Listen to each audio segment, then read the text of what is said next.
Welcome again, everyone, to today's webinar, where we'll be discussing the Masai Mara, when and why. So it's an interesting topic that we're going to cover, as it's one of the ultimate bucket destinations for nature photographers and wildlife photographers alike. During today's webinar, we will have myself as your webinar team, Neil Cooper, and then we're going to have special guests joining us as well. Lokuta, as you all know, is our main founder of CMP Safaris, and probably the person in our company has the most experience when it comes to the 2 seasons in the Masai Mara. Then we're going to have a special guest, Hermes Haridas, this evening with us, and he will be talking a little bit more about his camp that he has, Mara Charles Camp. I'm very excited to have him joining us today. So first, we're going to discuss the Mara, where it is, location-wise, and what makes it such a special destination. Then we discuss the 2 seasons, which is predominantly the predator and the migration season. We'll be talking about our shooting platform, and we go through a typical day in the Mara. Thereafter, we're going to speak to Hermes, and then we're going to have a Q&A session afterwards. Thank you very much, and welcome, everybody.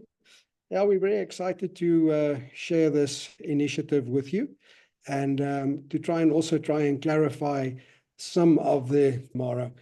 And excuse me if in the beginning, if it sounds a little bit geography 101, but just to position where exactly we are.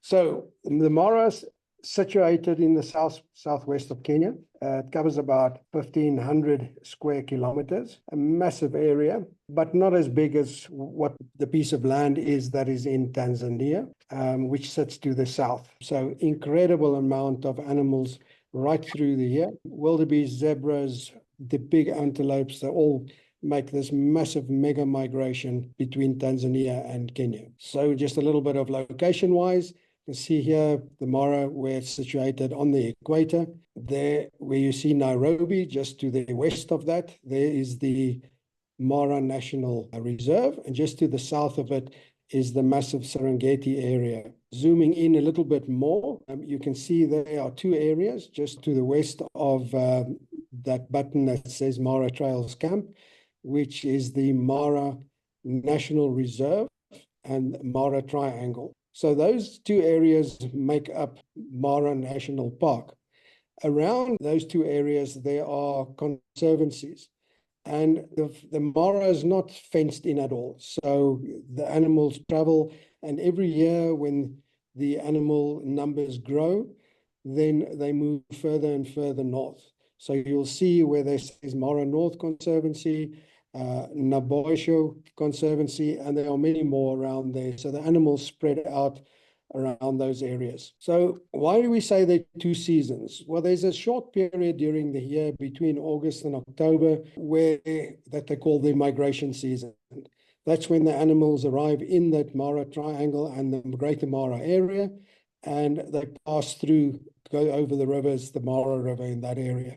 Then there's the other time of the year when they've departed back down south, and that is the predator season. Some other groups would also call it the green season, because that's when the new sprouts also come out. So let's have a look, first of all, at the migration season. So you can see it is fairly predictable how the migration takes place. It starts December to March. There's the calving season in the south, in the Serengeti, and that's for the Grant's gazelles, the Thompsons, the eland, the impala. That's when they calve. And from there, they start moving up. Once the grass has been eaten, they start moving north after following the new shoots, up until a point where in July to October, they'll cross the border to Kenya and go into the Masai Mara. And from there, once they've come out there, they'll pass back from end of October, November, all the way down to December again, down to the south of Tanzania, where the whole cycle will start again. So just zooming in a little bit on the part of the Masai Mara, you'll see there where it says July, they're on the west side, western side. In August, they'll start coming in, and then they'll cross over that river.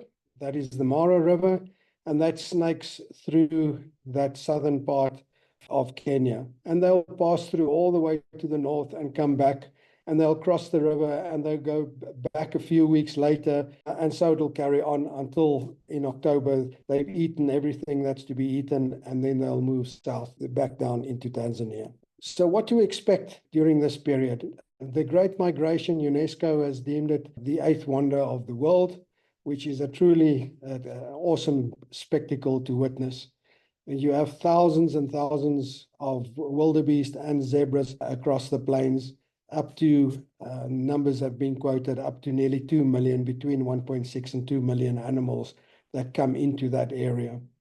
The photography is just incredible with the abundance of wildlife, and the life just carries on and they go about their business.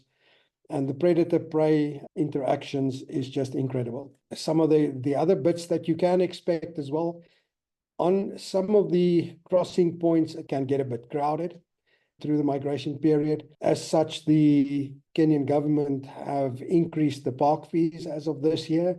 So that's hopefully going to reduce the numbers of the smaller taxi type vehicles charging in and around the crossings. For us, we really make an effort not to be caught up in those areas. We know where to go. We'll only go and chase after crossing point if it's in the right direction. You don't want to cross them or photograph them crossing away from you. And we'll make sure that, we get to the right positions at the right time. And even afterwards, after they've crossed, there's always the scraps. You have the hyenas coming in, the lions predating, you have the crocodiles that have just feasted on all the animals coming through. So there's a lot to be photographed during that time. Also, the prices are at a premium, and that just reflects in the high demand. The lodges will tell you that they can sell those beds 7 times over, and they kind of demand their price. And there's a variety of lodges, from the 5-star plus all the way down to just a normal camp on the outskirts of the park. So this movement of the mega herd is really determined by the rainfall, and their crossing patterns can vary. But we work exceptionally hard to find those specific crossing points where we will go distances when we know that there is a imminent crossing. I'm going to share a few images with you. The CNP host will explain what to expect, because just turning up, sitting there, watching a 20, 30, 40,000 animals building up on the side of the bank and hanging around for an hour, it could be 4 or 5 hours, and then suddenly one decides to go through.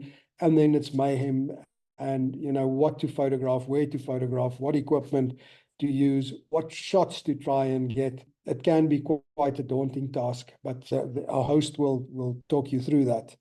So just in terms of crossings, everybody wants to see the crocodiles feasting on the animals. In this case, the toppies you'll see later as well, they're the fastest to cross. They don't hang around. And in the beginning of the crossing season, you will have herds of zebra and so on coming through, and then the crocs just let go. They've been waiting a long time for the meals, then that can be quite hectic. Some of the crossing points that we photographed, can be quite hectic. The one on the left is just too steep. The animals can't get out the other side. Historically, they just choose some of the strangest places to exit. In this case, many died as they just trampled each other. You can see the herds in the middle there. The toppies keep together. It's just everybody, they're all just waiting for one to start the crossing, and then they will all follow. Toppies in a group, and they will just go for it. Some of the steeper declines or banks that they go down, in this case, they can actually walk down, but you will see some of the channels on the banks, they jump down and launch themselves down the bank and into the water, and can also cause some problems. You'll see how steep it is, but they just keep going. And the strange thing is they'll cross at one point, they'll get to the other side, they'll feed for a few days, a week, and then they'll decide, no, they need to go back, and they'll cross again, and the whole drama ensues. In general, when you're talking about numbers, I've heard numbers of not more than 2% of the animals that start the migration actually perish in this way. But it's not just about the migration and not about the crossings, the incredible scenes and landscape photography to be had, because you're at the equator. afternoons you do have thunder showers, and the buildup of the clouds and the opening in the clouds to let in the sunlight is just spectacular. Typical scene, follow the giraffes, and if there's a predator around, they'll show you where it is. And then, of course, the bird photography. Don't discount that. They're all over. There's about 500 species recorded in the Mara. Some of them are migratory, but if you're patient, then you can get incredible images. Elephants, leopards, lions, all the usual predators are about. If you're also lucky, you get them in a tree. This particular lioness ran right by our vehicle. We could actually hear her breath as she jogged by and down the bank, and then grabbed this little foal as it came out the other side. And of course, the rest of the birds, the vultures, if there's a carcass and the vultures start to come down on it, you can actually literally see the carcass just disappearing, and all the scuffles and so on that ensue make for spectacular photography. Some more images, and also the ground cranes breed in the area, in the marshy areas, and you have some great sightings of them. I'm now going to introduce to you, if you don't know him, Louw Koetser. Louw's going to talk to us about the shooting platforms that we use, and I'm going to make way for Louw. Thanks, Neil. Hi, everybody. Awesome to be with you. Thanks for organizing this, Neil, and thank you for all of you that took the time to actually chat with us.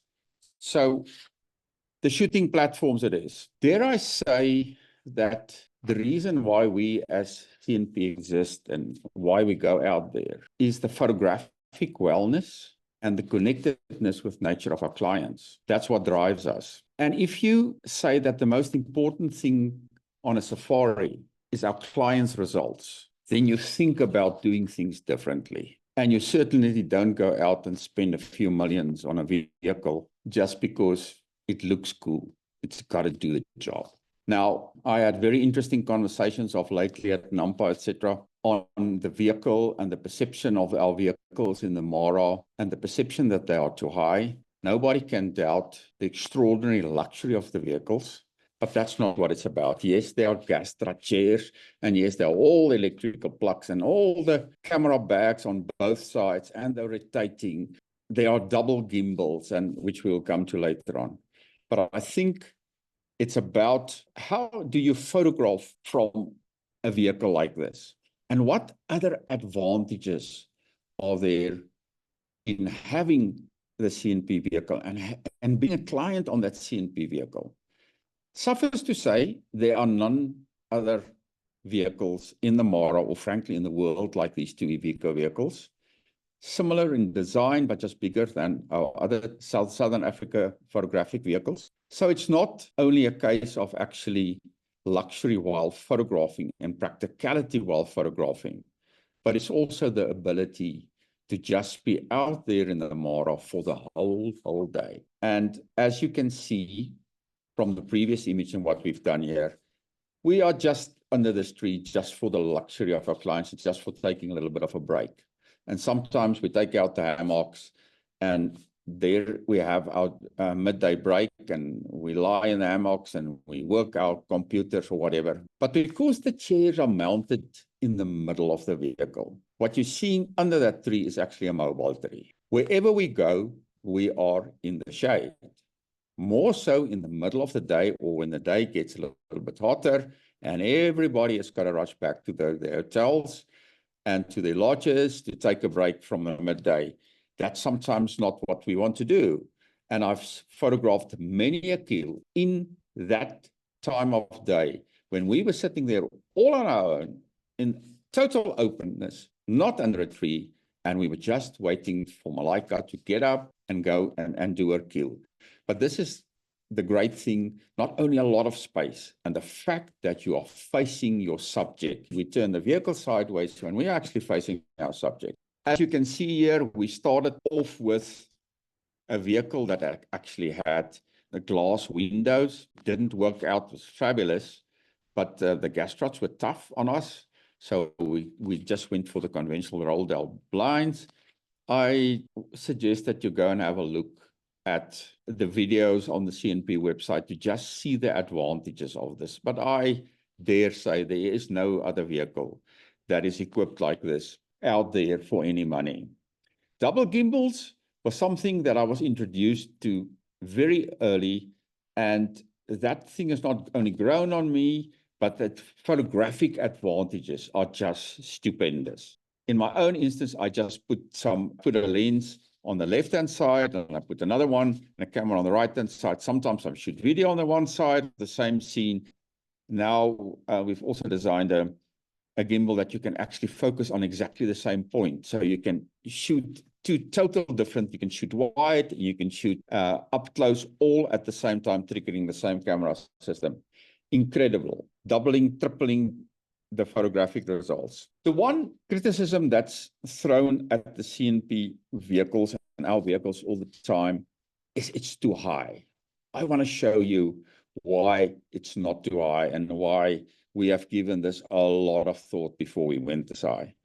One of the big technical problems of photography, depth of field, and the factors that influence depth of field. Normally, when we are engaged in conversations with people, they would say to you, you know what, it is f-stop, it is the focal length of the lens, it's the aperture of the lens, and the conversation stops there. But it's also the perspective at which you're photographing.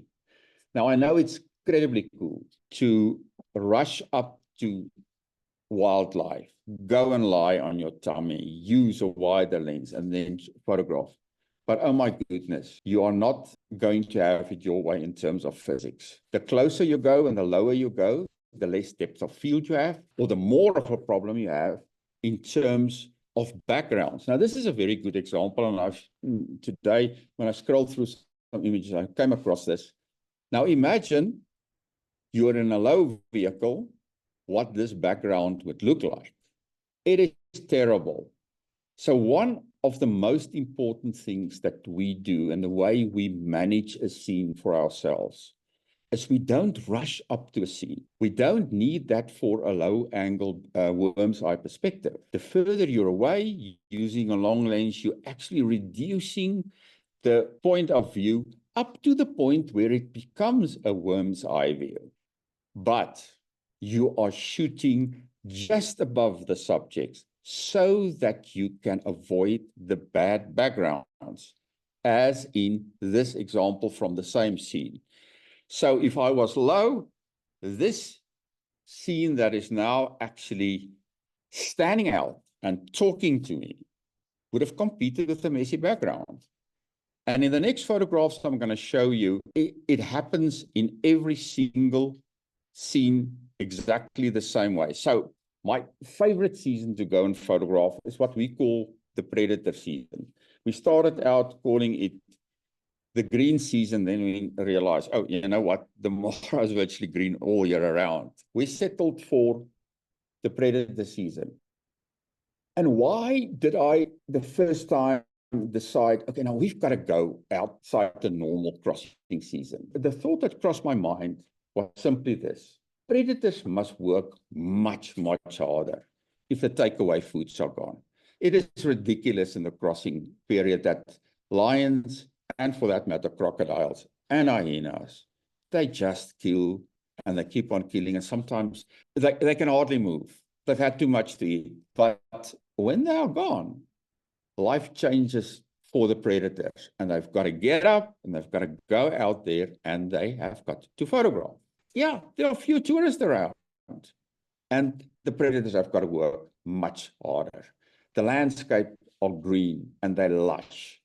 And as Neil has already said, I love the interplay of light and shadows on landscapes and on panorama in front of me that creates and thunderstorms create.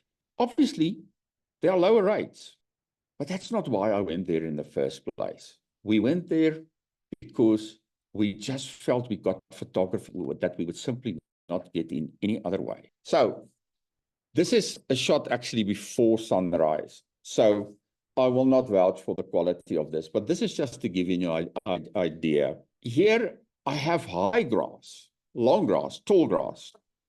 And there was just no way that I would, sitting lower in a vehicle, could actually photograph this. The grass was in front of me all the time, and I just actually couldn't photograph this scene.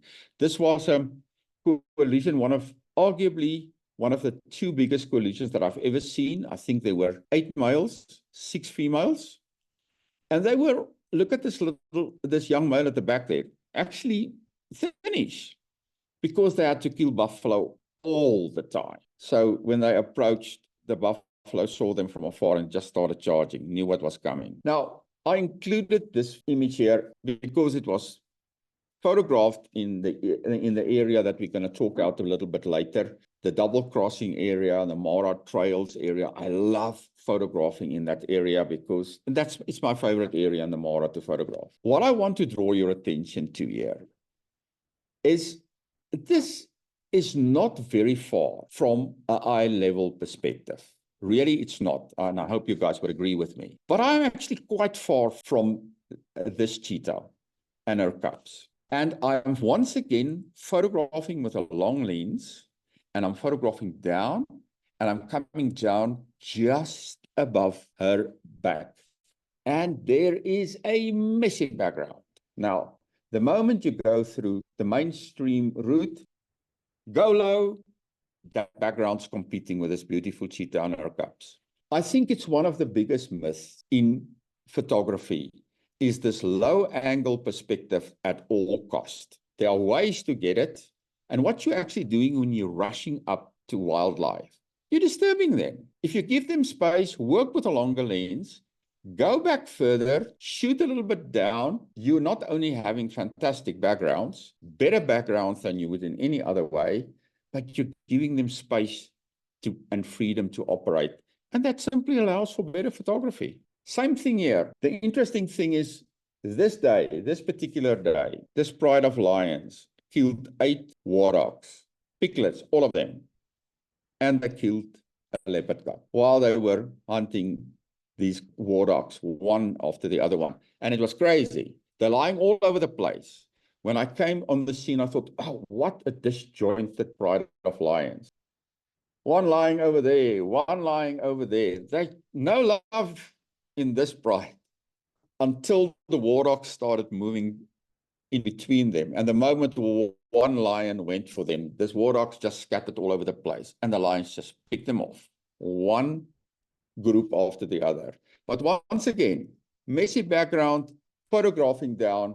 I'm quite comfortable that this is as good as you're going to get in terms of a low angle view, but I have control over the background. And that's why I honestly feel that the CNP photography vehicle in East Africa is by far the best photographic platform from a land-based vehicle that's available. The lower you go in grass that is as low as this, definitely works. But the moment you've got a messy background and you've got a messy foreground, then it just doesn't work. Same story here, same principle. She's actually looking me in the eye, so to speak, at the male as well. But I'm photographing from quite far, and I'm photographing down, and I'm avoiding the background in the back there. So, same story. It's a case of positioning vehicles correctly. I remember when I photographed a male collision in the double crossing area, and I rushed up to the scene. I arrived there, came from far, and within 20 minutes, the kill took place. I anticipated the place. When I got to the scene, I stopped and I said to everybody, take your photographs, we're getting out of this. And they moaned. And I said to them, guys, we are shooting against the light. We've got side light here. And I just drove about 50, 60 meters further. And I parked the vehicle for 600 lenses because everybody in our vehicle was shooting 600 lenses. And once again, just so that you can photograph just above them. You've got a beautiful, clean background and they stand out. And this time, beautiful light in their eyes. I can see the terror. I can see the cheetahs. And you know what? We were the only vehicle that was standing in that spot that actually moved. Because we think about things like light. We think about positioning the vehicles. And we care about the results of our clients, not about ours. I got very close. This kill was made the next morning. And here I was the first vehicle on the scene. And I actually had a termite mound right in front of us, and I had to decide I'm not going to go with a termite mound. That's going to be right in front of me. I'm going to go in front of the termite mound. And then I was shooting this with a 120 millimeter lens, and it was close to too long. But the principle was still the same. I think what you need to know about the predator season is that the hyenas are incredibly active. And I don't know about Neil's thoughts on this, but I have not seen more hyenas and larger packs than in the Mara. There's one den close to Mara trails that must have over 100 hyenas. Always there are pups around and whatever. So, and the hyenas are incredible predators. They are incredible good hunters. So they are active. They also have got to work. And the interesting thing is they're active in daytime. They do a lot of killing in daytime. They don't even go to the den. They just lie there in the open, and incredible shots of other small predators. That takes me to the point where I'd like to hand over our conversation with you, our guests, to Hermie. Hermie is one of the owners of the Mara Trails Camp, and I had the privilege to working with him. And Hermie, thank you so much for leaving me there. And it is a great place to stay, and I dare to say it's one of the best camps to stay in by far in terms of photography. My dad always used to say to me, you know, it's about the dress, it's about the destination, it's about where you are.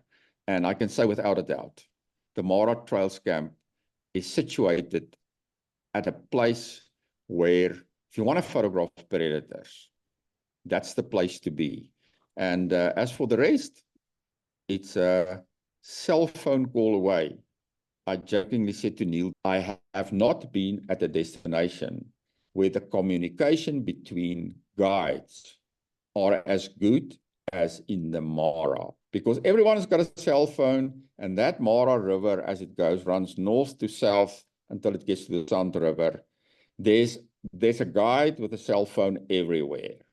So I love always photographing close to camp there. I mean, it's my favorite place to photograph lots of predators. Then when the phone call comes in, then we will consider, you know, do we want to photograph a crossing? Is it good enough or not? Handing this over to you. You can brag about your camp. It's a lovely camp to stay, and it's a camp for photographers. Thanks for doing it, and thanks for building that place. Over to you. Thank you. Thank you so much. And it's a great pleasure to partner with CNP Safaris. Hello, Hermes. Hi, how are you? Okay, so Hermes, you probably have the best office of everyone here at the moment, seeing that you're on location in the Mara. Now, I'm just quickly do you a quick introduction. So besides already Lau mentioned that you are a co-founder of Mara Trails, I mean, you're a passionate photographer as well. You are about conservation. And for those who do not know, Hermes is also a widely recognized photographer with a magnificent portfolio. Now, Hermes, talking about Mara Trails, and Lau mentioning that it's a magnificent location. In your own words, what makes Mara Trails Camp such a special place? As you said, and as Lou said, it's a camp built by photographers. Me and my partner Nisha, we both are into wildlife photography from last 16 years. So we wanted something special to give to the photographers when they come to Mara. That's the whole intention of why we built this camp. Apart from photography, we want to support the Masai community. That's the core mission of this camp. Whatever money we make, out of that 50% we are giving back to the community. We are supporting a lot of students with daily food in a nearby school. We are supporting the students with their school fees and uniforms. We are supporting women in this area near to the Mara. So a lot of activities we are doing. That actually kind of answers my second question. It's that Mara Trails is extremely popular amongst photographers. If you look at social media platforms, you guys are being posted by photographers and the photography that's around.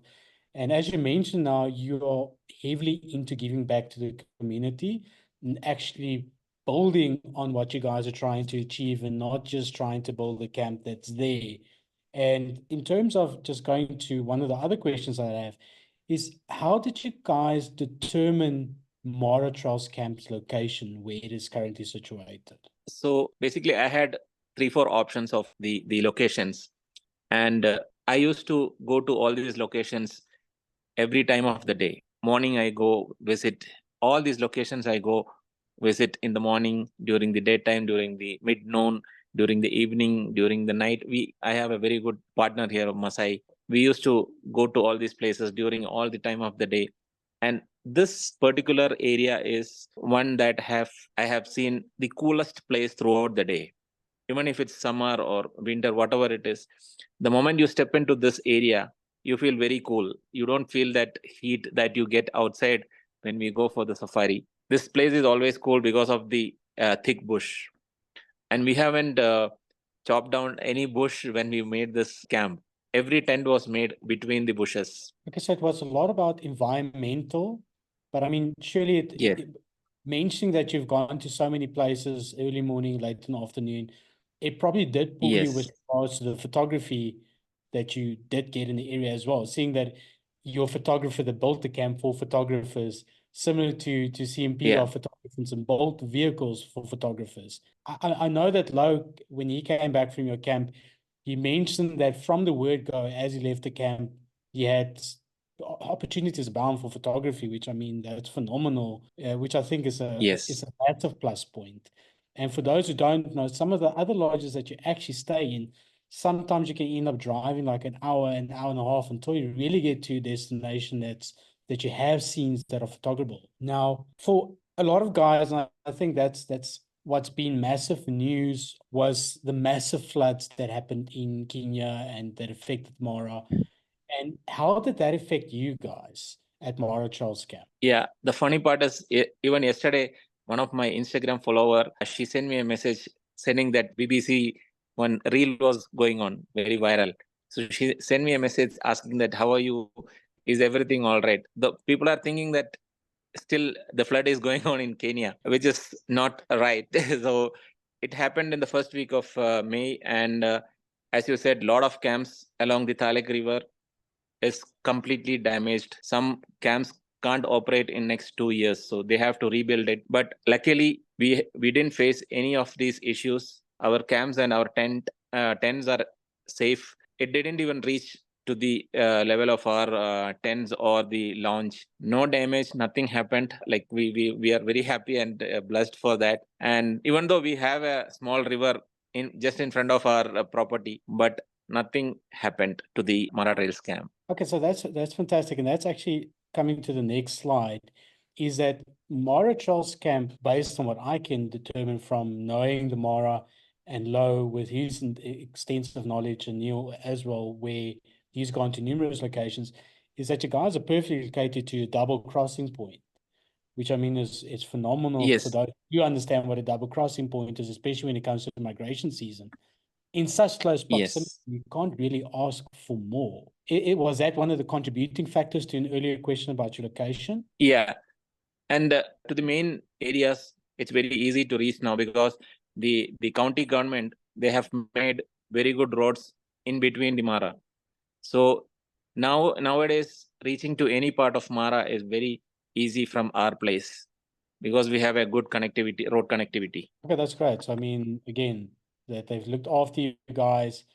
So let's go a little bit and just have a look at the camp itself. I mean, you guys have really well furbished camps. It looks neat. And as you mentioned earlier, between the bushes where your tents have been placed, etc., I think it's a very scenic camp as well. Yeah. And it maintains to the ecosystem. I think you guys have mentioned on your website that it's an eco-friendly camp. Yes. So for the guys who haven't looked, so we just can And entice and we have a lot of resident animals also. So we have a lot of giraffes that always stay nearby our camp. And there is a resident leopard here who most of the time visit our camp, pass by. So it's interesting. So you have resident leopard. That's fantastic news, I think, for any big cat lover who's looking to reach a destination for that. But again, Armis, I would like to thank you for your time. So I'm going to hand over to Neil, who's going to cover the rest. Okay, so the last few slides, and then we'll go over to some questions from your side.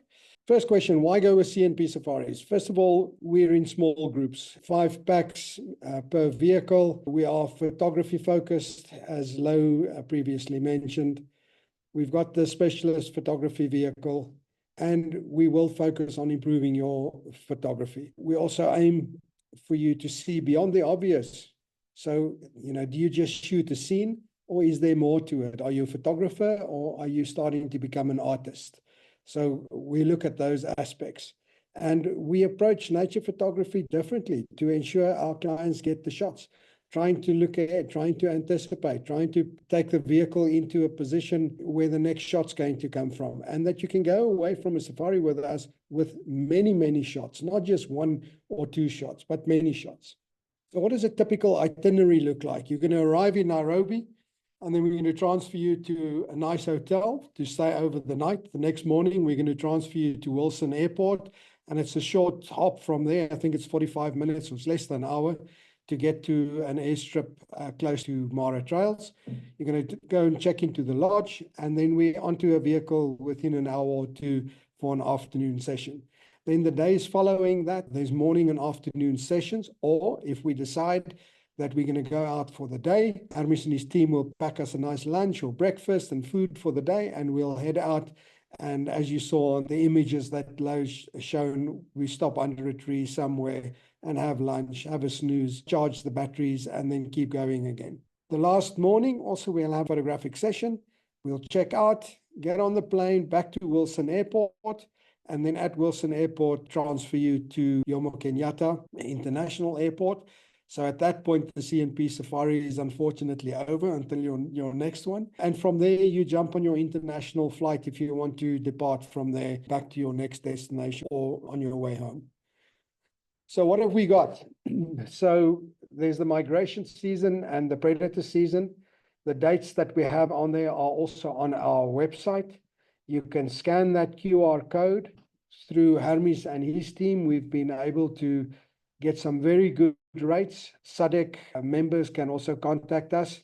There's a slight reduction on that for SADC members. But overall, if you look at what you pay for 6 nights, 7 days on the migration season, and then even less on the predator season, it's an opportunity not to be missed. I'm going to ask Nico to jump in next to me here. What have we got, Nico? So Toby asks, does the 5 packs include the CNP 2-liter, or is it just the 5 guests? It's 5 guests. The CNP guide will go front left, and he'll shoot from that position if there are 5 photographers on the vehicle. Any night photography opportunities? Hermes, you probably need to assist here, because I don't think, I'm not quite sure of the rules and regulations in the Greater Mara regarding this, and if you need a permit. As far as I'm aware, it's not allowed at this stage. Yes, you are right. Inside Masai Mara National Reserve, they don't allow night game drives. Is that only allowed in the conservancies, Hermes? Yes. Conservancy, they do for 1 hour in the night. You can go for an extra charge. They do it. It's in Masai Mara, they consider it as a part of conservation also. We are disturbing the animals throughout the day, and the night also, they don't want to go and disturb. It's one of that reason as well. Okay, so there's an interesting question that came through here. Let me just, I need to Charles, read this. Read the question. So given you are out, especially in the morning, so I probably think it's with regards to the hours that we're outside in the bush and there's no pollution close by. What do we do with our bodily functions? When we were in the triangle area, if there was a ablution facility close by, we went there. What is close by Mara Trails for such events, Hermes? If somebody needs a toilet break in the bush, is there on the Mara Triangle side? There's that one. Yeah, in pools, but in Masai Mara, we don't have a toilet facility. If we are near to the airstrips, we can take them to the airstrips. So otherwise we'll nature way of doing it. Go to the bush. Well, it's a really good question, actually, because I mean, there's a lot of people who don't think about these things when they do go to the Masai Mara. I know. Also, Charles, you're not out every day, the whole day. So, there might be the occasion on the day that you're out that you might need to do that. We do check out for predators though, so So you don't get eaten while you're behind the bush.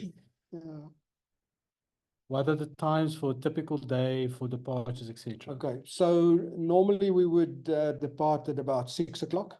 So just before sunrise. So I think you're allowed at 6 Hermes to start moving around in the park. So as soon as you're allowed by law to move in the park, then we will move out, and we will be back by the time we're supposed to be out of the park. It's 7, basically So- after sunset.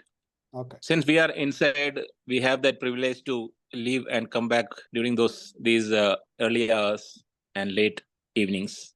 If you haven't been there, it's hard to describe a crossing in terms of the emotions. Some people grab the tissues, other people just want to shoot all the action that's happening. The calves that get separated from the parents and jump back in the water, and the mothers that jump back and go look for the calves, and it's just crazy. And the sound, it's not a quiet event. Do you just stay in the big reserve or sometimes go outside to the conservancy to drive? Yeah, we stay in the Mara proper, because that's where most of the action is. And I mean, you've got so much ground to cover that if you start venturing out further into the conservancies, then you're just going to also miss out on so much that the Mara has to offer. And you're eating up a lot of your precious photography time as well with traveling. Yeah, that's right. I forgot So about that's why you want to choose a location, especially like where Hermes is situated, that you have action on your doorstep. So you are then spoiled for choice from the word go. Fiona, you said some years ago you provided cameras. Do you still provide cameras? Not as a rule. We have a few lenses and cameras, but as a rule, no, because there's so many different systems that are so good nowadays, and the variety of camera systems out there that people use on a specific safari. I mean, it's Nikon, Olympus, Sony's, they're all out there. So it's mirrorless and DSLR. So no, we can't keep a selection of that. But I mean, if there is a lens available and you are a specific Nikon client, we can certainly look into that. And it was a lot easier years ago when it was predominantly DSLR systems, because most of the ergonomics and functionalities were the same. As Neil mentioned, with mirrorless, technology has progressed so much that each one of these cameras has so much customization that it's not always that easy to train someone in a short amount of time in a different camera system. Travel to Kenya is perfectly safe. We look after you from the time you arrive until the time we drop you off at the airport. So if you're a single lady and want to travel with us, you're more than welcome. We will look after you. Yeah, we've used reputable transport companies that we've used for many years. All right. Thank you so much, everyone. We really did appreciate it. Hope to see you guys in the next webinar. We'll probably end up having a teaser of what's our next topic in the next couple of weeks. Looking forward to it. Definitely. Thank you, everybody. Thanks, everyone.